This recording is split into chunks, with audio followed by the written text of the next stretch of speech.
with me tonight. I'm excited to share. I've been getting emails all day. I know everybody's all pumped up and ready to dust off that Note Buyer Master Guide and buy some notes. And you could not pick a better time to do that. This is just an awesome, awesome time for note buyers. And I think a lot of people have been stuck in the short sale mode, which we've done for a number of years now, and they're not seeing the opportunity that they're missing with the good paper. So tonight I thought what we ought to do is have a refresher course and just go over, first of all, the basics of what it is to buy and sell a good note, a seller carryback note. I also want to talk about how today's market has affected your strategies. So we're going to talk about how you evaluate a note. It's a little different than we did before. What your potential note buyers are going to be looking for, how you can structure your deal to make sure that it gets sold, and all of those kind of things. We're also going to talk about where to find the paper. So we're going to go through quite a bit of stuff tonight. So we'll go ahead and we'll get started now. I do have everybody muted because of the number of people that are on the call tonight. It just tends to get too loud. So without any further ado, let's get started. Now, there are three basic note strategies that we use overall. The first one is that you can buy, sell, or hold other people's seller finance notes. And you do that because you want to make some money. So dealing with other people's seller finance notes, whether you buy them and sell them to put cash in your pocket, or whether you buy them to hold so that you can get a nice rate of return on your money. The second strategy is to create the seller financing that will enable you to buy and sell properties faster and easier and get better prices and everything. And last but not least is that you can buy the defaulted notes from the bank in order to acquire the properties at a really, really low price. So those are our three basic methods, but tonight I want to focus just on the first one. And then we'll have some refreshers on the others later. But buying and selling other people's seller finance note is where it's at right now. And I'm concerned because I think some of you might be missing out on some awesome opportunities.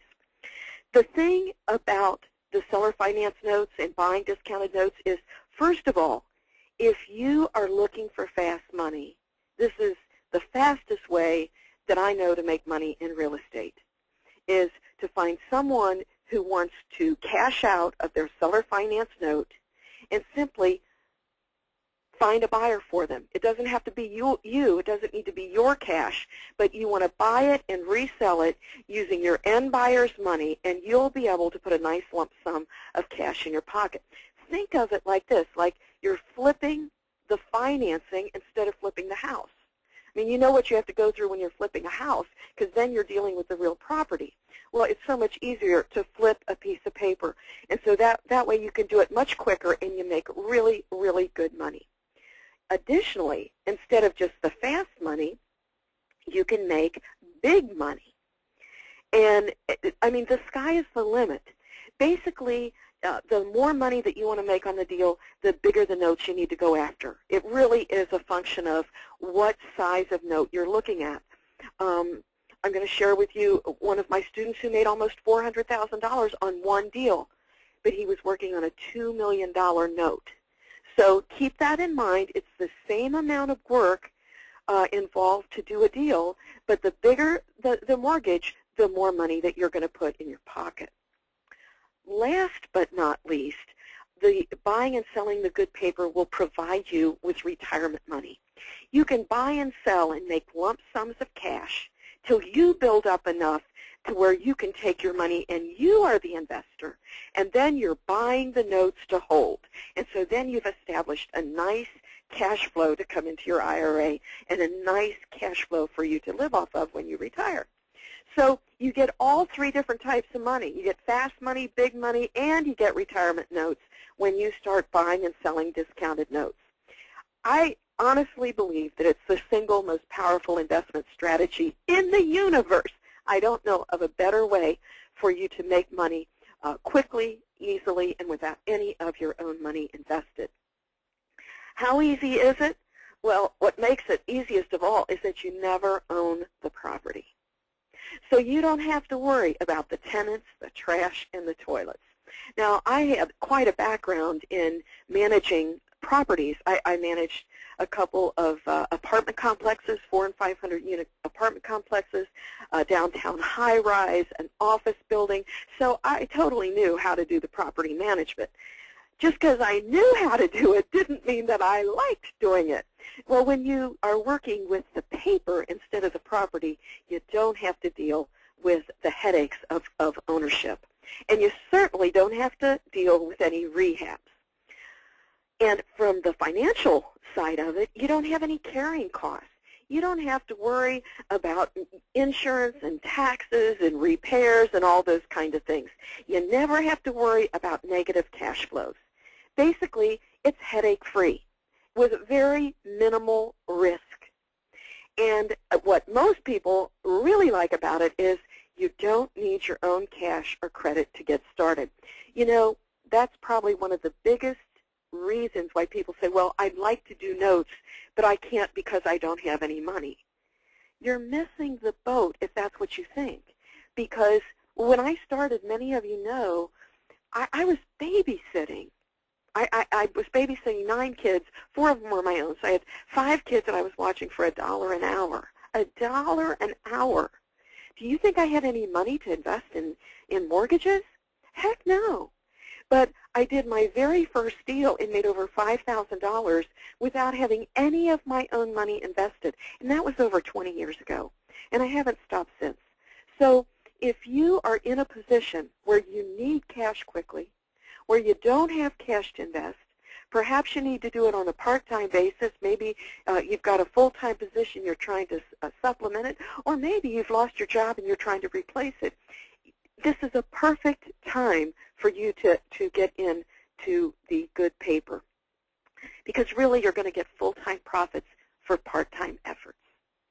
Now, some of the typical questions that I get is, does it work everywhere? It absolutely does work every place in the United States. Now, we're going to talk a little bit later that there are some pocket areas where the neighborhoods are just very blighted. And in that case, you may not have as many people that are willing to buy those notes. For instance, in the Detroit area, in Florida, in some areas of Ohio, it doesn't mean that it doesn't work. It just means that there are some people that will elect not to invest in those areas. Really, you can basically just adjust your rate of return, sell it at a little bit bigger discount, and give your investor a greater return, and that will more than compensate for the area. Others have said, well, what about competition? It seems like everybody's starting to do notes now. I learned very, very early on that I am not afraid of competition. In fact, I think that competition really helps the marketplace. When I was at the Cincinnati Real Estate Investors Group when I first got started, and one of the things that I did, I sent out a letter to all the members and explained that I was now buying mortgages. Well, at the very next meeting, 2 gentlemen came up to me, and they said, Donna, you know, we've been buying notes for 10 years. We've got this market in, you know, our back pocket. We've got this market cornered, and we don't want you telling everybody about it. Well, it was too late. The cat was out of the bag by then. But do you know that by my advertising and by my educating people that it actually increased all of our business? Because what we found was, like, they would have buyers for commercial paper. I would have buyers for mobile home park paper. And we found that we really became very good friends. And we had a little mastermind group, and we worked together. We traded deals back and forth, and it was totally awesome. But we created an awareness in the marketplace. So more people started creating notes. People were aware that, hey, I could take back a mortgage, and I could cash out of it later. And so the competition, to me, I think is a good thing. But what's important is that as long as you treat everyone right and you do everything with a spirit of excellence, you do your very best job, and you treat everyone right, then you never have to worry about the competition. It will always be a very positive thing for you. We've got lots of new people on the line tonight, and I know some of them are saying, well, you know, what's the learning curve on this? How quick can I get up to speed? Well, do you think that you could buy something and mark it up and resell it to somebody else? That's pretty simple, isn't it? That's all you need to do with the notes and mortgages. You know, some people say, well, you know, I'm really not a numbers person, and I don't know if I can use that financial calculator. Well, if you're buying a note for $50,000 and you can turn around and sell it for $60,000 and you put $10,000 in your pocket, do you really have to know what your rate of return was on that? And by the way, it was infinite because you didn't have any of your own money invested. But my point is that you can put as much into this as you want. I know, like I think I should have been an engineer. I'm very analytical. I love numbers, love playing with the calculator and experimenting with all kinds of things. So this is right up my alley. But I know plenty of people that never even want to pick up the calculator, and they simply deal with the buy low, sell high, and they're more than happy to run off to the bank with a nice check. What if you don't have much time? Well, a typical deal would probably take 10 to 15 hours. And what is neat about it is it's very easy to do in the evenings or on the weekends.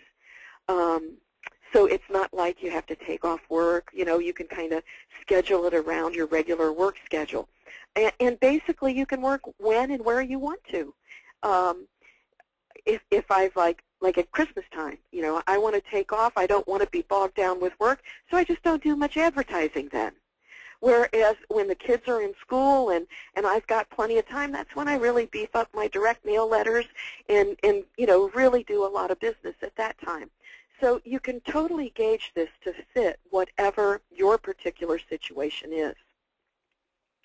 And of course, everybody's asking, will it work in this market?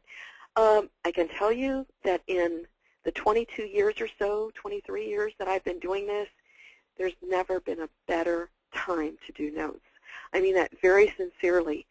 The market is flooded with seller carrybacks because the banks have tightened up their lending regulations, and they're just not loaning money like they used to. And we have a lot of very credit-worthy borrowers that can't get a bank loan. And these are the perfect type of people that if someone carries back a mortgage, you would want to buy that mortgage from them. And you could buy it and sell it, again, using other people's money and just make a nice lump sum of cash. Is it safe? This is a really, really big question, considering that a lot of people have lost money in the real estate market over the last couple years. I want to tell you something, and I hope you really get this. It's probably one of the most important things that I can tell you if you're concerned about safety. To have an ultra-safe investment, you want to buy and resell simultaneously. It's when you buy and hold that if you have not done your homework right, that you could get caught up with depreciating values and that kind of thing. And I'm going to show you in a little bit that if you do your homework and if you watch your loan to values and everything, even then the risk is very minimal and you'll be fine. But if you don't even want to take that risk, if you think that you're in a market area where the prices of properties are still going down, don't be buying and holding. Buy and resell. Make your money and run. Buy low, sell high, take your check to the bank, and you will have the safest kind of investment that you could want. And I think I've already covered you definitely do not need your own cash or credit, and I am going to show you specifically how you can do that. Let's first start by taking a look at a typical seller carryback deal, okay?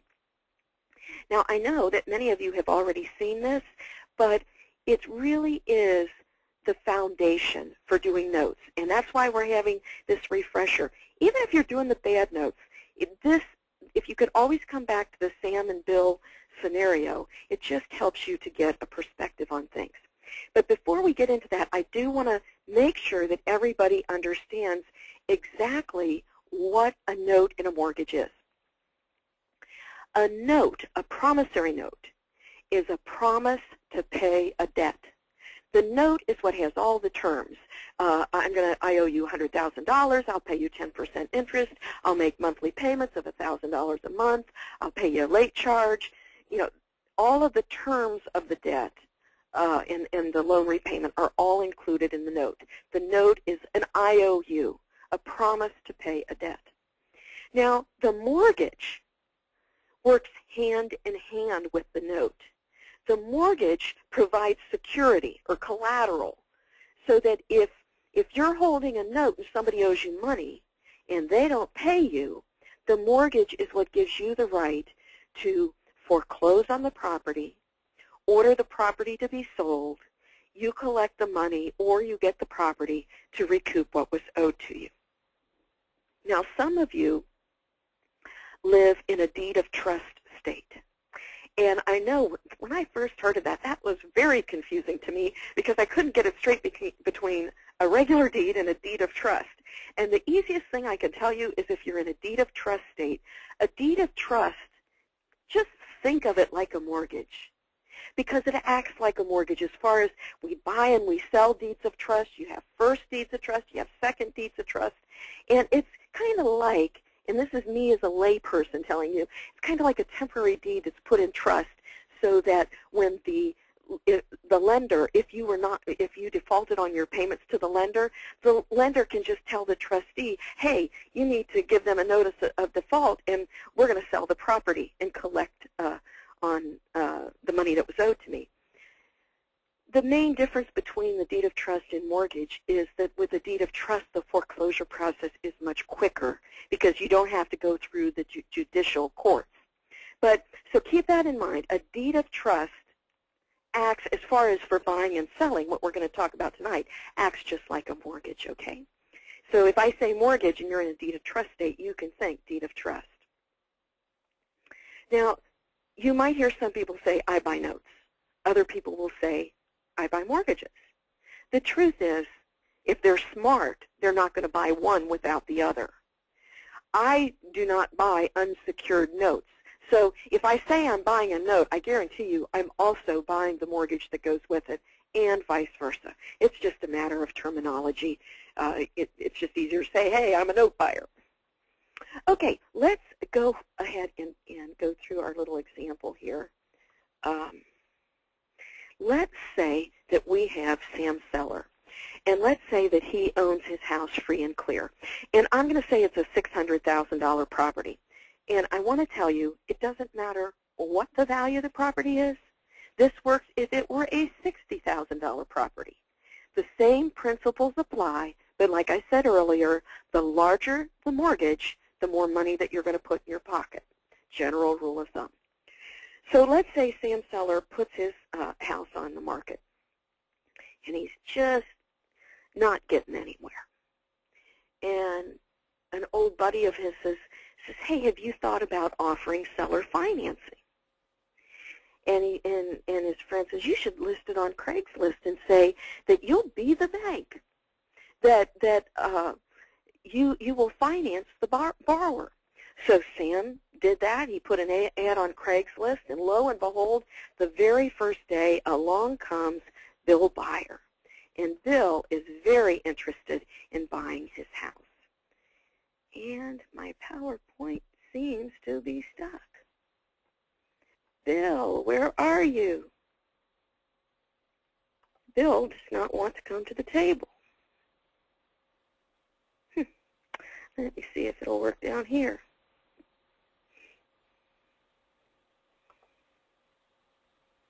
This is very odd. There we go. Hi, Bill. We've been looking for you, buddy. So Bill says, hey, you know, this is perfect for me. He looks at the house. He says, my family will love it. And he said, I really, really need a seller-financed property. He might say, you know, I had a medical problem, but I'm back to work now. Everything is fine. And maybe he sold his present house. He's got a nice down payment. But the fact of the matter is, even though he's credit worthy, the banks will not approve his loan for one reason or another. So they strike a deal. Bill tells Sam, he says, look, I'll give you the $150,000 down. And he says, and I'll pay you 10% interest on the rest. So I can afford $4,000 a month, and then what I could do is at the end of 10 years, I'll refinance and pay you off in full in 10 years. That's called a balloon payment, by the way. So he's going to put a 10-year balloon on it. Well, this sounds pretty good to Sam, doesn't it? You know? So they strike a deal, and Sam sells Bill the $600,000 house. And in exchange, Bill gives Sam $150,000 in cash as a down payment, plus he gives him this mortgage, or a deed of trust, if you're in a deed of trust state, for $450,000. Okay? So they strike a deal, and they are thrilled. Everybody's happy. Was it a good deal for Sam? Absolutely. First of all, he got a quick sale of his house. He got an above-market rate of return on his money. Where else is he going to make 10% secured by real estate? He's got nice tax benefits from the installment sale, and he's basically got a nice, safe investment. So Sam is thrilled. Well, let's say that 2 years go by, and the $450,000 mortgage is paid down to $443,000. And let's say that one morning Sam wakes up to a call from an old buddy of his, and he realizes there's no way that he wants to wait another 8 years to collect all of his money. His friend tells him, hey, Sam, you know that business we were going to start? Well, now is the time. You know, we've got all the patents filed. We've got everything all together. All you need is $375,000. He says, you're going to be a multimillionaire. And Sam is raring to go, and he's all excited until he realizes, where is his $375,000? It's stuck in the house. He's got to wait another 8 years for Bill to pay him off. But if he does that, he's going to miss out on the opportunity of a lifetime. Well, it just so happens that Sam got a letter from Donna Bauer here. And this letter says, Dear Sam, I understand that you're receiving payments on a mortgage, and I pay cash for mortgages. Give me a call, and I'll tell you how much cash I'll give you today for your mortgage. Well, if you were Sam, would you call me? I'm sure that you would. And absolutely, Sam gives me a call. He tells me the whole scenario. It sounds like a great deal to me. So we strike a deal, and I agree to buy the remaining payments that are owed on Sam's mortgage. So Sam sells me all of the rest of the payments, the $443,000 worth of payments he sells to me. In exchange, I give him the $375,000 in cash that he's looking for. Truly a win-win. Now, let's look at this. Does Bill's position change? No. The only thing that changes for Bill is that he's now going to make payments to me. But everything else stays the same. You cannot change the terms of a mortgage that you buy unless Bill Bauer agrees to it. Okay? When you buy a note in a mortgage, you buy them based on the terms that they're written on, unless you sit down and do a modification with Bill and everybody agrees on some new terms. So Bill is not affected at all, other than he's going to mail payments to me instead of to Sam. So let's look. Was this part of the deal good for Sam? Do you think that he should have sold this mortgage to me? If you look at a little recap here, he got $150,000 as a down payment. He has collected $96,000 over these last 2 years in monthly payments. And now I just gave him $375,000 in cash. That's $621,000. Do you remember how much he was selling his house for? $600,000. So he's thrilled. And I'll tell you, more importantly, most of the time, it's not how much money they get. It's getting the money when they want it. It's like the commercials you see on TV. It's my money and I want it now. And that's really the way people are. And so if you're in a position to help them get the cash they're looking for, you're going to see in just a moment that it's a perfect opportunity for you to make a nice lump sum of cash yourself. Now let's look at my deal right here. I just bought $443,000 worth of payments for $375,000. Would you want to do that? I'm thinking you would, because I just built in $68,000 worth of profit. So the very day that I buy this from Sam, if Bill were to go refinance, or if he sold the house and paid me off, I don't just get my $375,000 investment back. I get the entire $443,000 that was owed on that, and I realized $68,000 profit in one day. How would you like to have that happen? And by the way, if you like that idea, the key is to go look for notes that are on properties that are up for sale. Because if they're up for sale, there's a real good chance that those notes are going to pay off early. Now, this works out that I am getting a 13.25% rate of return on my money, or an annual yield. Some people call it a yield to maturity. That's my rate of return. But hold on a second. Didn't we just say that Bill's position does not change? And didn't we also say that he was paying 10% interest? So how can I be making 13.25 if he's only paying 10? Do you see that it's because I have less money invested? The day that I buy this from Sam, Sam has $443,000 of his money invested. But if I step in and I'm getting the same payments he was getting based on a 10% rate of return, but instead of $443, I've only got $375 invested. Well, if I'm collecting the same high payments he was getting, then I must be getting a higher what? Rate of return, yield on my money. The two are inversely proportional. They're opposite one another. The less that you pay for a discounted note, the higher your rate of return will be. You might want to jot that down. The less that you pay for a discounted mortgage, the higher your rate of return will be.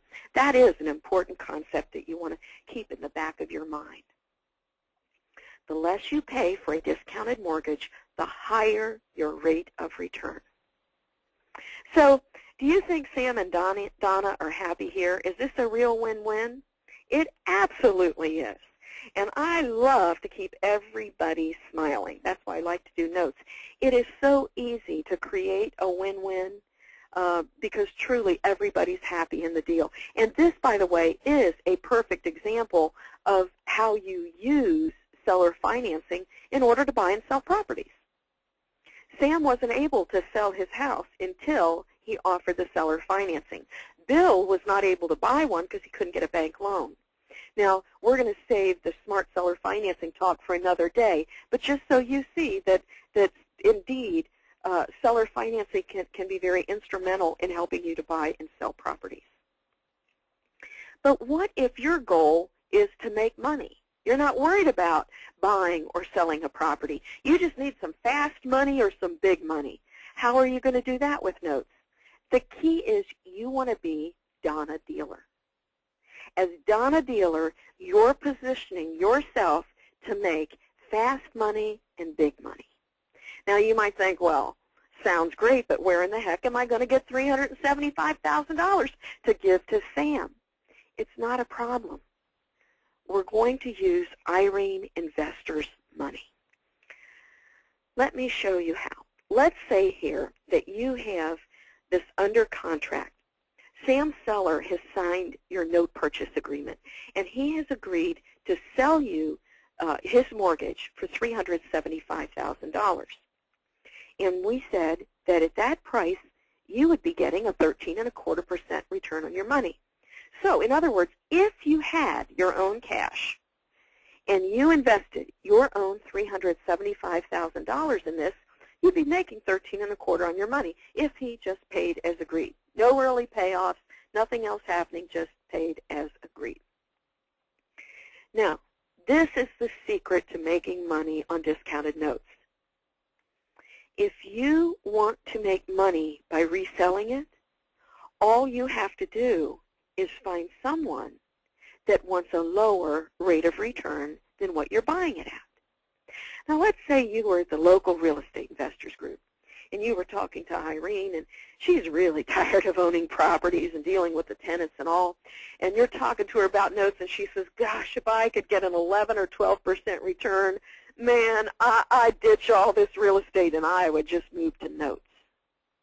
And she says, Donna, do you have anything that I could get maybe 11.5% or so rate of return? Well, is 11.5% less than 13.25%?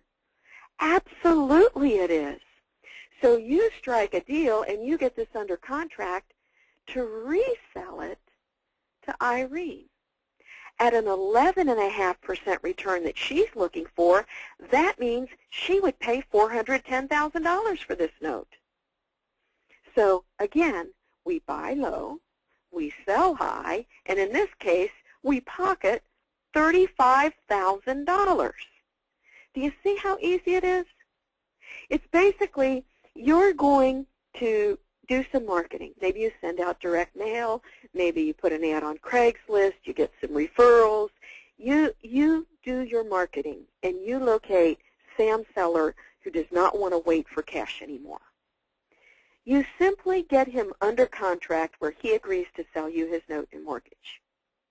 Then you approach your private investor, or it can be an institutional buyer. There's lots of institutions spreading up all over the country once again because the note business is alive and well now. So you could call one of them, and you simply get a contract signed that they will purchase the note and mortgage at a higher price. Once you have both contracts in place, you show up at a title company. They do the first closing, and you buy the note, you turn around and sell it to Irene, and you make $35,000. Buy low, sell high. Now, you might say, again, where did I get the $375,000 to give to Sam? Well, we're going to use Irene's money. And the way that you're going to do that, there's actually two very easy ways. My favorite way is to do a simultaneous close. Now, this is where you close two transactions at the same time, back to back. And you use the funds from the second transaction to actually fund the first one. Okay? And I want to mention here, I know that for a lot of you who have been flipping properties, you know that many title companies will not allow you to do a simultaneous close if you're flipping a property. Are we flipping a property here? Not at all. We're flipping the financing. We're buying a note and mortgage and reselling the note and mortgage. Bill Buyer never goes off title on this property.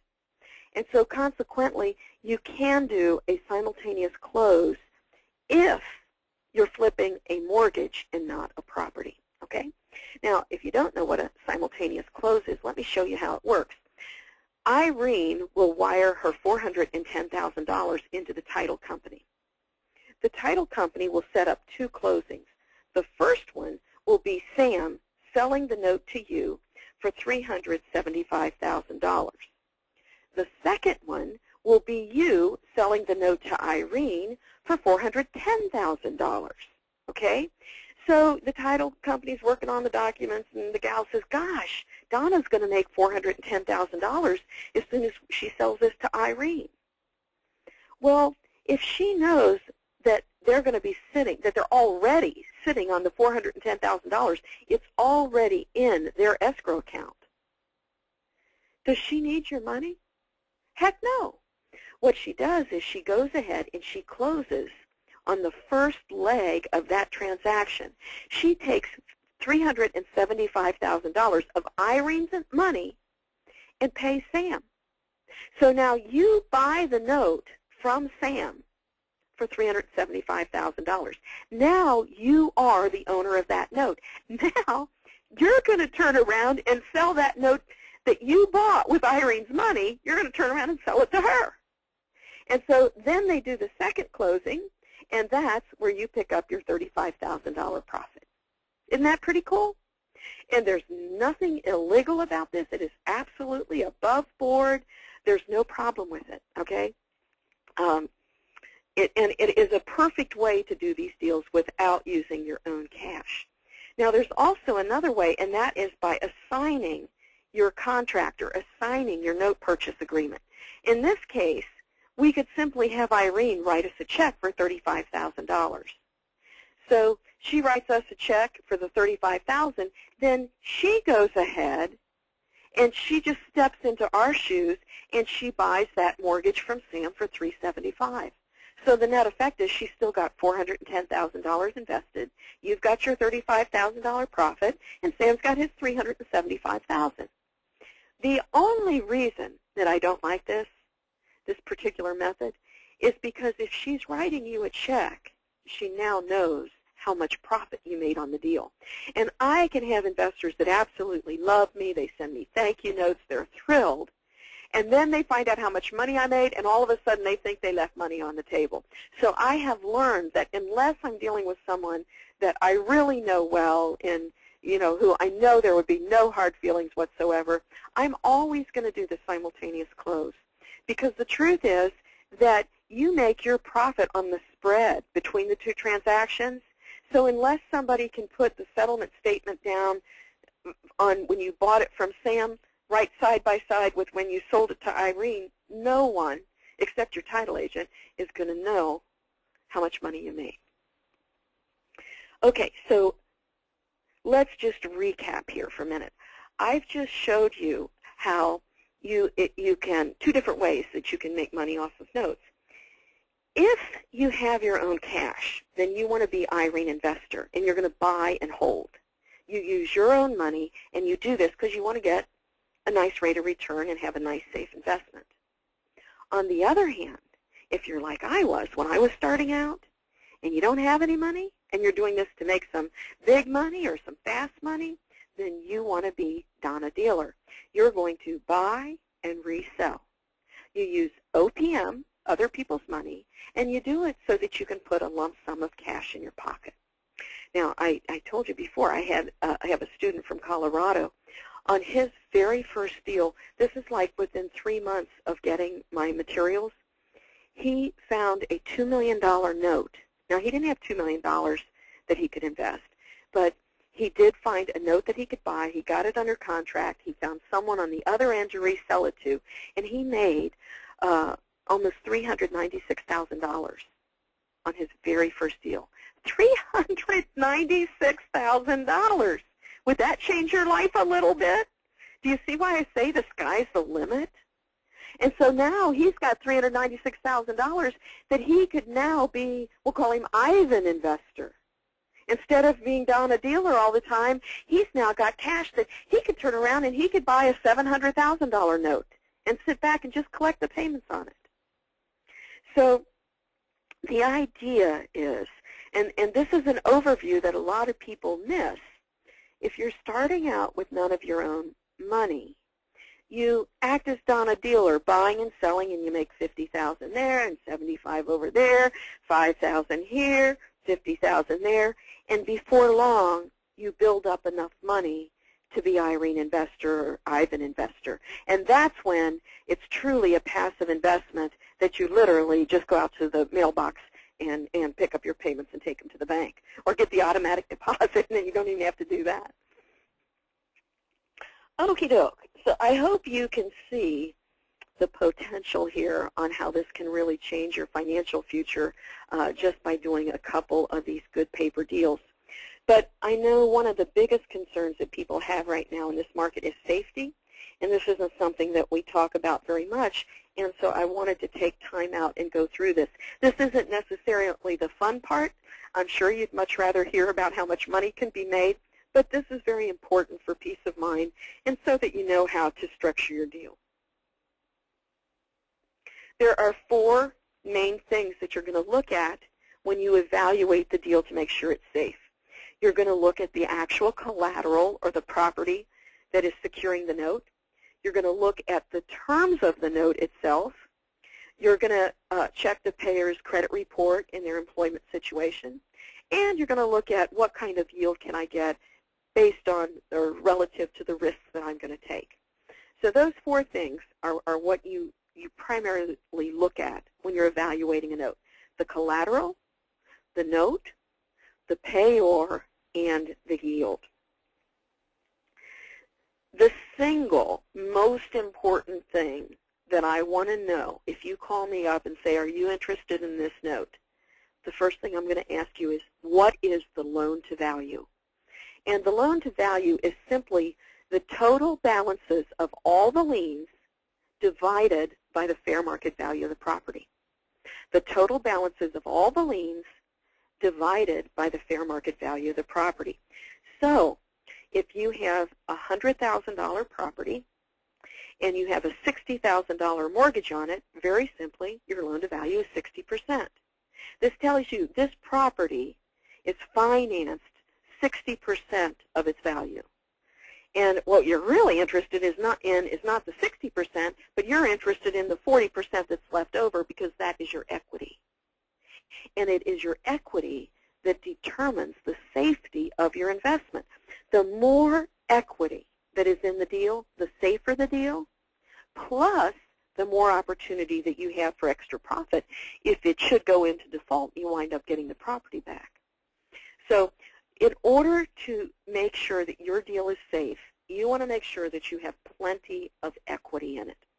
And let's take a look at why. Let's look at a worst-case scenario, that you buy this note, people don't make any payments, and you have to foreclose on it. Well, what can happen if you have to go to the sheriff's sale or the trustee sale? Well, you might get paid off. If there's a high bidder there, you're going to get paid. But if nobody shows up at the sale, then you're going to wind up with the property. So let's look at those 2 scenarios. Again, we've got the $100,000 house, and you have a $60,000 mortgage that, let's say, you bought for $40,000. So normally what happens is they open the bid with the amount that's owed to the lender. Sometimes it'll be like a percentage. Like here where I live, the opening bid is 2/3 of the sheriff's appraised value. But normally you're going to see the lender opening the bid with whatever is owed. So if the bid goes to $60,000 and somebody bites on that and they actually bid $60,000, then you're going to collect your money. And you're going to get your $40,000 investment back. Plus, you're going to get the $20,000 discount that you negotiated to begin with. Okay? So you're made whole.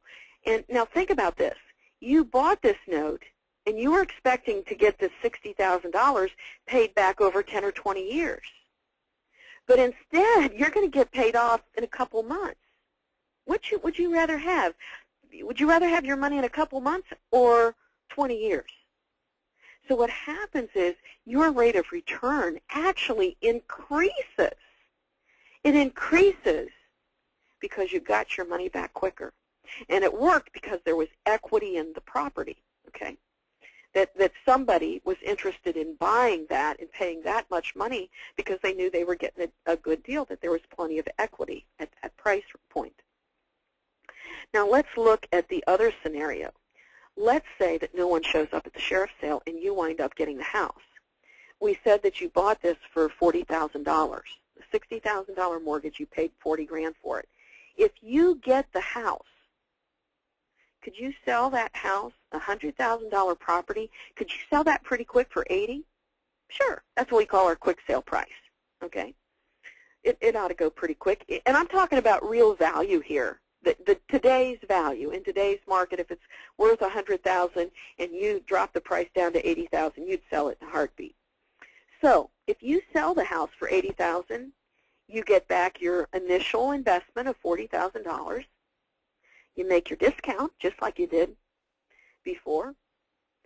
But what's this extra $20,000 you're going to get? That's bonus money. That's money, just extra money that you made because of the equity that was in the house. And that's why I say the more equity, the safer the deal, and the more opportunity you have to make extra money if you wind up getting the property back at the sheriff's sale. So in this case, if you sell that house for $80,000, you just doubled your money, didn't you? And the profit. Originally, you were only going to make $20,000 on the deal, but now you made $40,000. So do you see that if you do your homework and you structure your note purchases properly, it's not a bad thing if they go into default. You actually can wind up making a higher rate of return and putting more cash in your pocket. Or you could keep the house, and in this case you would have bought a $100,000 property for a mere $40,000. So the truth is that the defaulted notes can be a great backdoor to getting some really good deals on the property, but that's a different webinar. So in general, what we've done in the industry is we have guidelines that we go by for the different types of properties and what kind of loan-to-value you should look for.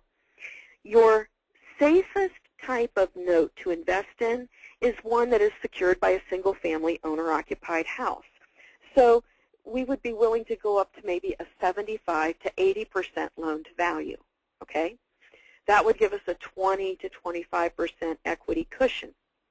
Now, the next safest property would be a non-owner-occupied single-family house. Okay, so notice that we want just a little more equity cushion there, so we're going to drop that loan to value to 70 to 75. Or we could go down one step further to multifamily units or commercial properties, in which case we might want to stay at below a 70% loan to value. And the most risky of all would be bare land or single-use facilities like a car wash or something like that. I will tell you that right now that there are many note buyers that will not buy any notes secured by land in today's market. And that's simply because of the state of the marketplace. Even if it were at a 50% loan to value, there's just not enough buyers that are buying up land right now, and they're afraid that they would get stuck with it. Now, these are just a general guideline. If you want to be very, very conservative, you're investing your own money, lower these numbers. Because the lower the loan to value, the safer your investment's going to be. It's really that simple. Now, looking at today's market, how has today's market affected property values? Well, obviously, they've gone down, and they've gone down quite a bit, which in turn has caused these loan to values to go real high. So most people think right off the bat, oh, this is a terrible time to buy notes because I can't get any safe notes because the loan to values are too high. All these properties are over-financed. And that's not necessarily true. And let me show you why. Let's look at, this is, again, is our example here that we had before, $100,000 property, and we've got a $60,000 first mortgage on it. But that $60,000 or the $100,000 has dropped down. This house is only worth $60,000 now. So what happens? We now have the 100% loan to value. Okay? You see that? So now, even though we started out originally with a 60% loan to value, because the market value, the fair market value of the property has dropped, now we wind up with over-financed or 100% financed properties. So what are we going to do about that? Well, unlike houses, you can't split a house and just buy part of it, but you can split a note. And this is what we call a partial. Instead of buying the entire note, you only buy part of it so that you get a piece that is very, very well secured. And this is a great way for you to totally control the safety of your investment. Let's look here. We've got our $60,000 100% financed property. What if you only buy half of that note? Okay? Now you're at a 50% loan to value. Do you see that? You buy the whole thing, you've got 100% loan to value, but if you only buy half of it, you're at a 50% loan to value. So you've really, really lowered your risk there because you've got 50% equity there. You've got a very nice, safe LTV of 50%. Again, that's called buying a partial, and it is the perfect application in today's market when there's so many houses that are over-financed. This is a deal that I did a while back, and I love this little story here. It's a good example of a partial. This was an office in a warehouse. It was secured. It was located in Florida. It had a fair market value of $235. There was a first mortgage of $133, a second of $25, and it had a very nice loan to value, 67%. Now, at the time that they called me, the second mortgage, it was a 60-month term, $25,000 balloon at the end of it, and when they called me, there were 39 payments left, plus the entire $25,000 balloon. Now, okay, we've got 39 payments left, and we've got $25,000 worth of a balloon. What I did in this case, I bought all of the monthly payments, but I only bought part of the balloon. I think I bought $14,000 of that balloon. I paid $10,300 for that, which, if nothing else happened, they hadn't paid her off early, if I just sat back and collected those payments, I would have made over 30% on my money. Do you see the potential here? I mean, you can get really high rates of return. In fact, I mean, you can get much higher rates of return. Wait till you see what happens here. It was 6 or 8 months later. I get a call from the Florida Department of Transportation, and they're wanting to run a highway through this property. And they wanted to know the payoff on this note. So obviously, I gave it to them. So 8 months later, I got a check for $15,000. So with my monthly payments, I had over $6,000 in profit in just 8 months.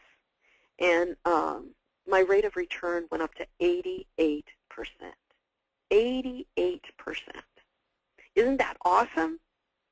And I'm hesitant to tell people because they always say, oh, if it sounds too good to be true, it probably is.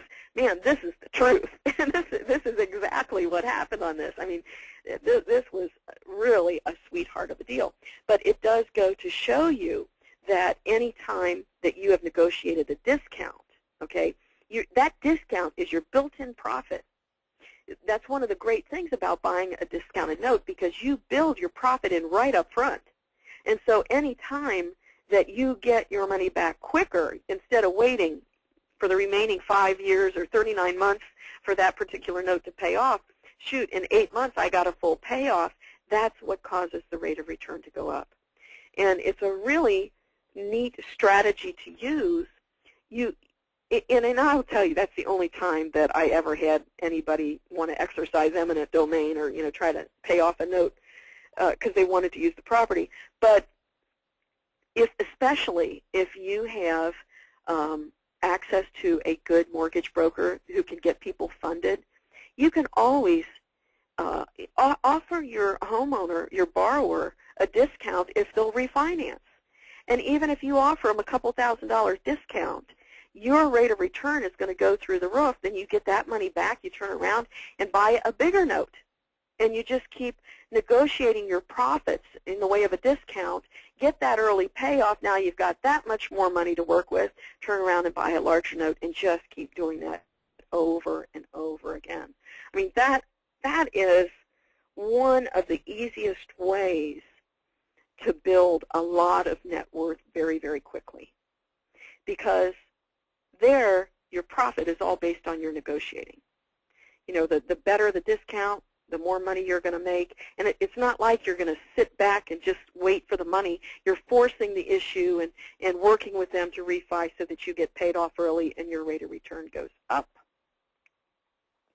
Okay, I hope you're enjoying this and getting a lot out of it.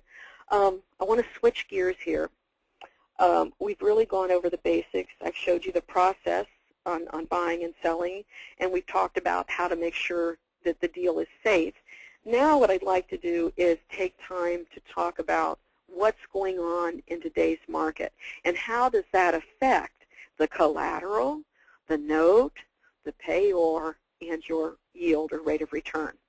Because we said those are the 4 things that you're going to look at and evaluate when you're considering a note.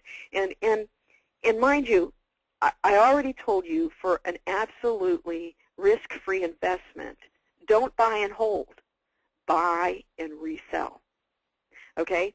But even if you're buying and reselling, this is very important for you to know, because you need to be thinking in terms of what your note buyer is thinking, so that you can structure a deal that they're going to like. So even though I'm talking about as though you're holding the note, don't forget my advice to you, especially if you're very new in the business, my advice is to buy and resell, okay? But when you get to that point that you want to buy and hold, then these are the things that you're going to look at. Well, the biggest thing that, as far as today's market and what effect it's had on the collateral, is that the fair market values have just plummeted. And the result of that is that we've got all these over-financed properties, and as we already mentioned, we've got ultra-high loan-to-values. Now, the problem with that is you have to ask yourself, will the borrower walk away? Okay? Because think about it. You got to put yourself in the position of the payor. If they feel like there's no hope of them ever being able to pay this off, or of refinancing, or of selling and getting out from under it, they may elect just to walk away from the whole thing. And if you don't mind owning the property, that's fine. But if that's not your purpose for buying that note, then you might want to think twice about it. So what are you going to do to offset that? Well, first of all, I would want to look very closely at the borrower's financial situation. How secure are they? If they're really barely hanging on, then I'm going to think twice about doing this deal, or I'm going to restructure it. I think that the best thing to do, and now this would require the borrower's permission, and it would be a requirement of your purchasing the note from the note seller, but I think the best thing to do is to go in and to modify that mortgage before you ever buy it.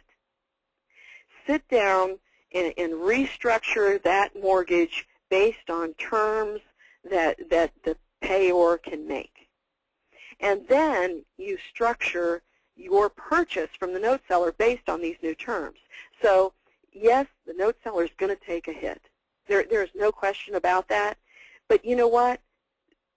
And I don't mean to sound callous, but that's their problem. They invested in this. They sold a property. They've had the benefit of it, and rightfully so, they are the ones that should take a discount. That being said, you're still helping them out because you're helping them to convert this to cash, and there aren't very many people that know how to do a modification of mortgage. So for a lot of people, they'd look at that note and say, hey, this is worthless. I'm not even going to consider it. So you really are doing the note seller a good service if you could modify that mortgage and then go ahead and purchase it from them. Another thing that I would do is that partial purchase. I mean, that's an absolute no-brainer. What we just talked about, buy only part of the note. That way you can keep your exposure at a much lower level. And you buy at more of a discount. Another thing is you can use investment to value. You might want to jot that down. ITV instead of LTV. Let me show you what ITV is. Using our example before where we've got our $100,000 property and 60% loan to value. Let's say that you buy that $60,000 mortgage for $40,000. Instead of a 60% LTV, you have a 40% ITV. And you want to say, well, what's the difference here? Here, we are measuring the safety of the amount of money we have invested. What this tells me right here is I've got $60,000 of equity. This house could drop in price by $60,000, and I could still sell it and get the money that I have invested, get it back out. Do you see that? Whereas, let's go back here to our $60,000. What this is telling me is that the house can drop in value to $60,000, and I'm still going to get all the money I was entitled to. I bought a $60,000 mortgage, but I only paid $40,000 for it. Do you see that? So loan to value measures the safety of getting not only your investment, but all your profit back too. Whereas investment to value measures the safety of the actual cash that you've put out. And so when I'm looking at buying a note that is overfinanced, I'm looking at what's my exposure on my actual cash invested. Okay, another thing that happens with the collateral, is because of the high foreclosure rate and all the unemployment, there are a lot of areas that are very blighted. I mentioned that before. There are a lot of note buyers that won't buy a note in Florida, or they won't buy a note in Detroit or in some areas of Ohio. And that does not mean that you shouldn't buy any notes in those areas.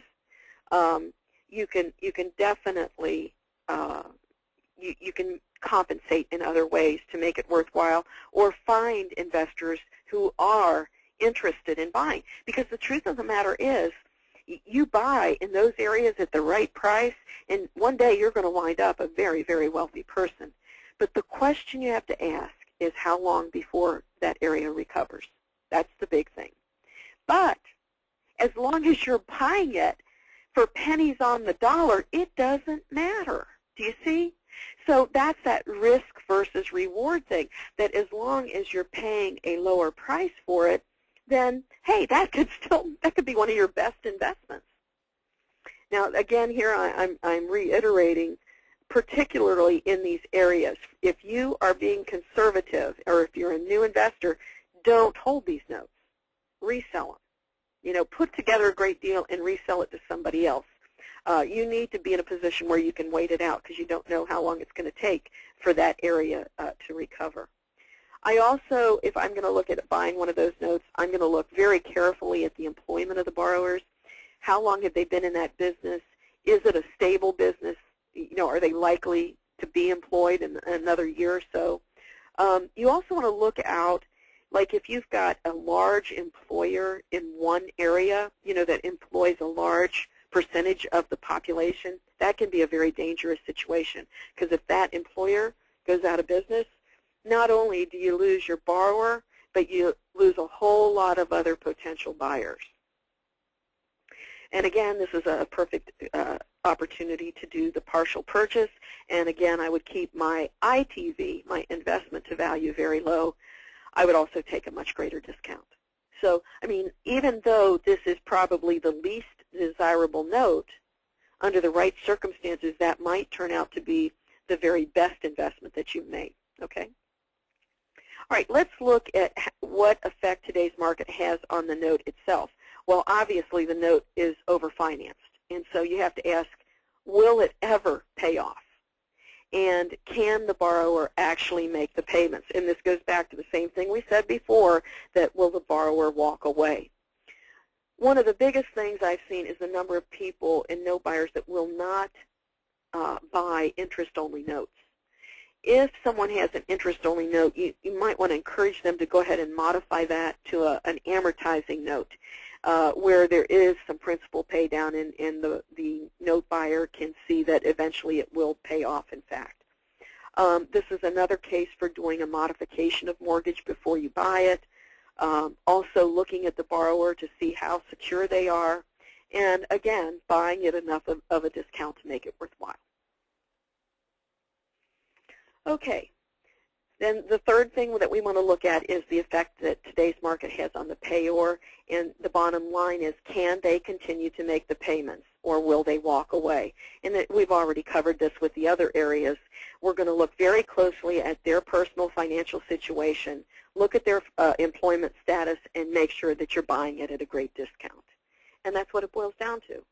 Or, if you're not getting it at a discount, are you buying it at enough of a discount that you wouldn't mind owning that property at that price? That is a key thing here, because there is a good chance that you're going to wind up with that property. And one of our cardinal rules of buying a note is to never buy a note secured by a property you would not want to own. And so if that's in a neighborhood or something where you wouldn't want to be owning that property, then you need to make sure you sell that note to somebody else instead of keeping it for yourself. When you look at the yield, what kind of yield can you get? You're looking at, does the risk match the reward? And without a doubt, today's market requires much larger discounts across the board. But as long as you can buy at enough of a discount and get a low enough ITV so that you're comfortable and that you'd love to buy the house at that particular price, then, man, it's an awesome, awesome time to buy notes. You just have to change the way that you look at the deal and evaluate the deal. You need to be a little bit more conservative, really focus on maybe doing some of the modifications. And by the way, there is a modification agreement. It's actually in the Note Buying the Ultimate Short Sale, the defaulted loan book. On your forms disc, there is a modification agreement that you can use. Okay, so I hope that has helped you to see and try to get a picture of what note buyers would actually be looking for, when you send a note to them, so you can kind of get a handle on why they are offering what they do. Right now, I'd like to move on. I've had lots of questions still about the SAFE Act. Just want to briefly cover this. Basically, it boils down to this. You don't have to worry if you're only doing commercial transactions. Commercial transactions are exempt from the SAFE Act. What most people don't realize is if your end buyer is not living in the property, even though it's a home, a residence for somebody, as long as your end buyer is not occupying that property, that can be considered a commercial transaction. So you need to look at when you sell the property, what is the end buyer using it for? If it's their residence, then it would fall under the SAFE Act. If they're using it as a rental property or a business, then it does not fall under the SAFE Act. The other thing is if you typically are doing less than 3 transactions per year, basically, I need to just step back here and tell you a little bit about the SAFE Act. I got to tell you, it's probably one of the biggest boondoggles that I've ever seen in my lifetime. It totally it's accomplished the opposite of what it set out to do. It was supposed to help regulate things, create uniformity, protect the homeowner and all this, and it's actually done more to hurt the homeowner. It's caused more confusion and just has created a pretty big mess. But what happened is the federal government passed the SAFE Act, and it was a recommendation that the states should all pass their own version of the SAFE Act. But if they didn't, then the federal one would be the one that would come into play. Well, what's happened is the states have all passed their own version of it. And some states are actually more stringent than the federal government's SAFE Act. And so there's a lot of ambiguity here, a lot of confusion, and if you talk to different people, you may get different stories of what's really going on with the SAFE Act. It's because of the nature of it. But the reason that I say if you do less than 3 transactions per year is because some states allow 3. They have an exemption for up to 3 transactions. That would be 3 residential transactions. Some have 5. So all I did was just take the conservative number and say, as long as you do less than 3 residential transactions, you should be fine. Now, what are you going to do? Let's say you do more than 3 transactions, or you're focusing on residential deals. The first thing that's obvious is you could go get a mortgage loan originator's license. I don't recommend that. Not unless you're doing dozens of deals. I mean, if you're really doing a lot of business, that's one thing. But in general, you're going to have to get a bond and go through all this stuff, and it's not worth it for the average person. You could also pay a licensed mortgage loan originator to handle your transaction. There are a lot of companies springing up to do just that. To me, it seems like a lot of money that you're paying out unnecessarily, because I think you can get around it in other ways. The easiest way right now, and this is a loophole that is in place right now, I don't know how long it'll be in place. They could certainly change it at any time and take it away. But right now, the way the law is written, each entity has an exemption of 3 residential transactions per year. So do your first 3 deals in your name, your next 3 deals in your wife's name, your next 3 deals in your IRA, the next 3 deals in your wife's IRA. Then do it in an LLC that you have, you know, and so on and so forth. Just divide up your transactions and spread them out over various entities. And in that way, you're in compliance. And again, I want to qualify that. That's a loophole. It's there to use right now. How long that'll still be out there, I don't know. But I'd certainly take advantage of it right now. There's all kinds of advanced strategies that you can use. One in particular is you could hold your property in an LLC. And then instead of selling the property, sell your LLC, because that's not real estate. Okay? And that's really way more detailed and more advanced than what we can get into on a webinar here. But the point is that if you do educate yourself and you use trust and LLCs and various entities and just stay on top of it, it is very doable to comply with the SAFE Act. Okay, before we close, I want to just talk about where you find notes. This is always a big topic. I'll tell you a great way to find seller carryback notes. Now, this is kind of like some preliminary homework to do, you know, but look at the for sale by owner ads. My goodness, you can go to websites, any place. Start writing down the people that are offering seller financing.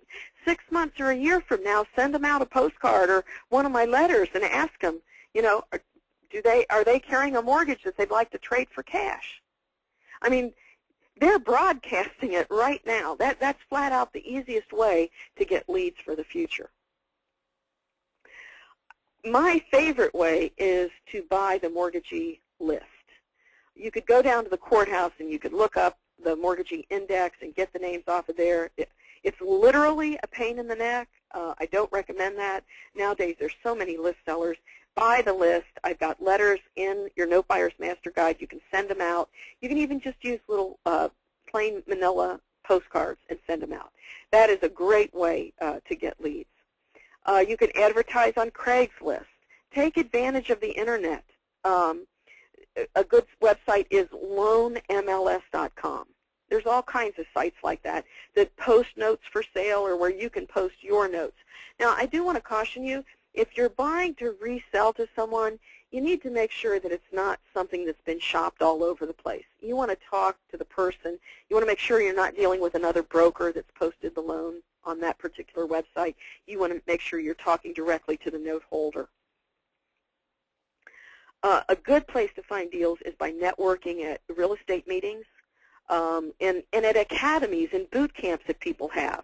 You wouldn't believe the number of business that I've gotten just by going to a weekend seminar on any kind of real estate because a lot of times I have the solution for their problems.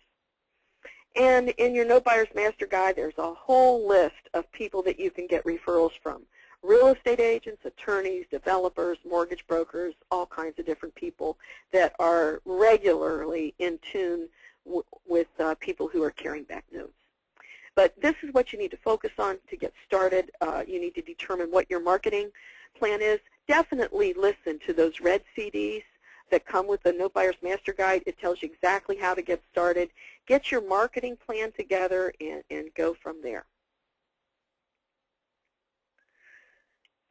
Some of you may have seen the video that was on the email. Will Schumacher, he was 20 years old, young college student. He got my course, and to tell you the truth, he's my nephew. Okay, this is my nephew, and he asked me if he could have a copy of my course.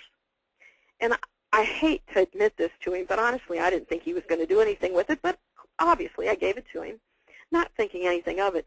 3 months later, he calls me up. He says, Aunt Donna, I got a deal. Can you take a look at this?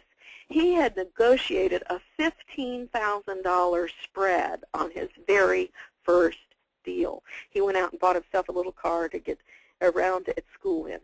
I mean, that's how easy it is. A college student just read the materials, put it into action, and closed his first deal in just a matter of a couple months. That is how easy it is. And he was brand new at it, had never done any of this. And he put that all together without approaching me. It's not like I was there coaching him.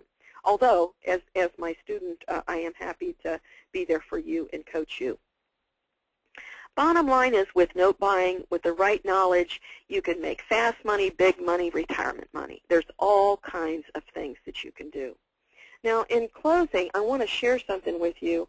I was cleaning out my inventory room, and you won't believe what I found.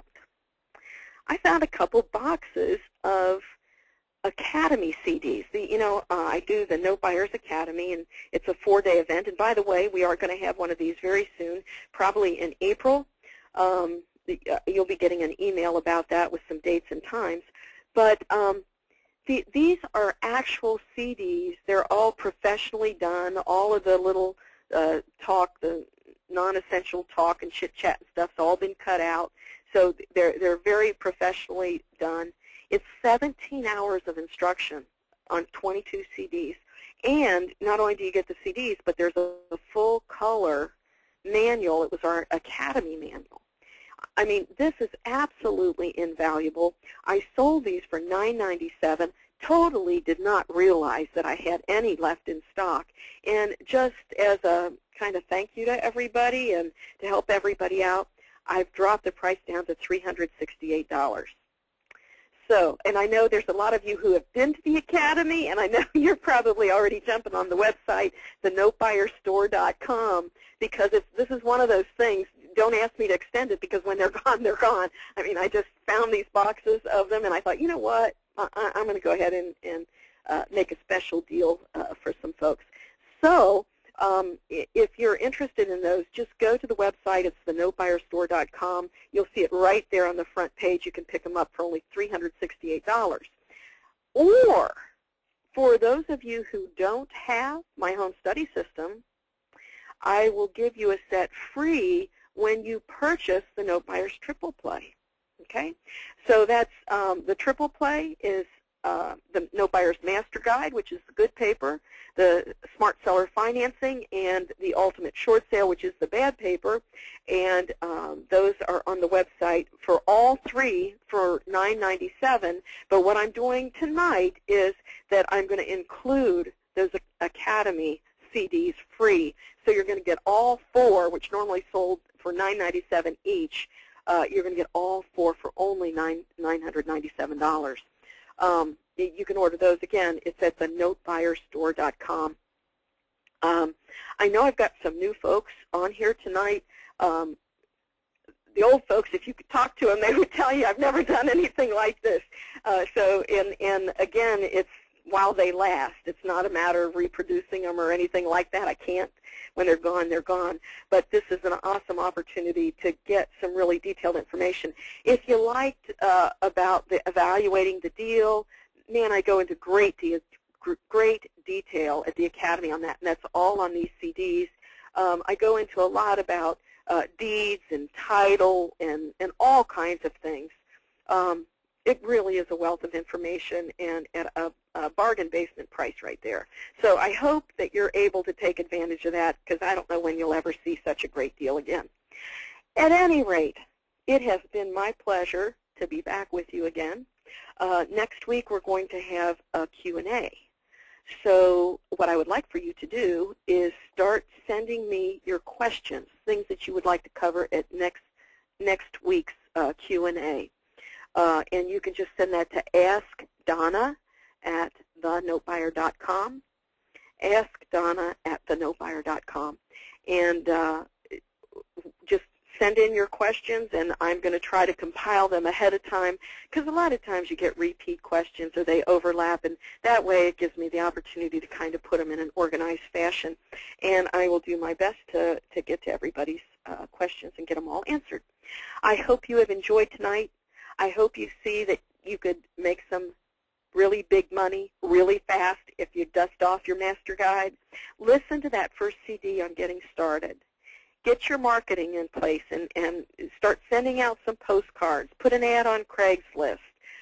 Start going through ads and building up your database of people right now that are advertising that houses that are for sale by owner. And you just got to get started. You know, the real estate market caused a lot of the economic upheaval that we have right now, but it is the real estate market that will also provide the answer. The key is, do you have the knowledge to take advantage of it? And that's what I've just presented you here with tonight. The average person doesn't know about buying and selling notes, but it is the very foundation of making money in real estate. And once you get a handle on how the discounted notes work, I mean, this is just the very tip of the iceberg of what you can do with them. At the Academy, I have I do a little thing on the calculator where I do, I think it's 20 different ways, different things that I can do just with one note, and comparing all the rates of returns and that kind of thing. I mean, once you build this into your arsenal of tools, you'll see that you'll be able to make more money on your deals. You'll be able to close deals when no one else can. And if you're unemployed or looking for extra money, it's a great way to bring in some quick money to help you out. So I hope you've enjoyed tonight. I don't want to take up any more of your time. If you have any questions, by all means, email me. It was great being with you, and you all take care. Good night.